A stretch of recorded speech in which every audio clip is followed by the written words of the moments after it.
കാർഷിക സമൃദ്ധിയുടെ ഭാഗമായിട്ടാണ് കർക്കിടക മാസത്തിൽ ഈ നിറയെ ആഘോഷിക്കുന്നത്. പുതിയ കതിറും അതിനോടനുബന്ധിച്ച് കുറച്ച് പച്ചിലകളും ചേർത്ത് 13 തരം പച്ചിലകളും ചേർത്ത് കെട്ടി കതിർ അതിൻ്റെ ഉള്ളിൽ ചേർത്ത് വെച്ച് കെട്ടി ക്ഷേത്രങ്ങളിലെല്ലാം ഇത് കെട്ടുകയും അതിനോടനുബന്ധിച്ച് ഭക്തജനങ്ങൾക്ക് ഇവിടെ വന്നു കഴിഞ്ഞാൽ എല്ലാ ക്ഷേത്രങ്ങളിലും ഇത് ആഘോഷിക്കാറുണ്ട്. ഭക്തജനങ്ങൾക്ക് ഇവിടെ വന്നാൽ കതിരും ഈ നിറയോലവും കെട്ടിയത് കൊടുക്കാറുണ്ട്.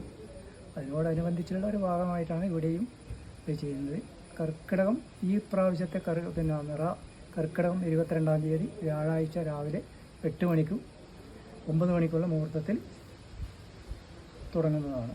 ഈ നിറയോലം കെട്ടുന്ന സാധനങ്ങൾ പറഞ്ഞാൽ അട്ടപ്പലം, ആല്, അരയാല്, മാവ്, പ്ലാവ്, കാനരം, വെള്ളിയില, ഒരുവള്ളി, സൂത്രവള്ളി, നെല്ലി ഇത്രയും സാധനങ്ങൾ കൂട്ടിക്കെട്ടി നിറയായ ദിവസം അതിൽ കതിരം വെച്ചിട്ടാണ് എല്ലാ സ്ഥലത്തും ഇത് കെട്ടുന്നത്.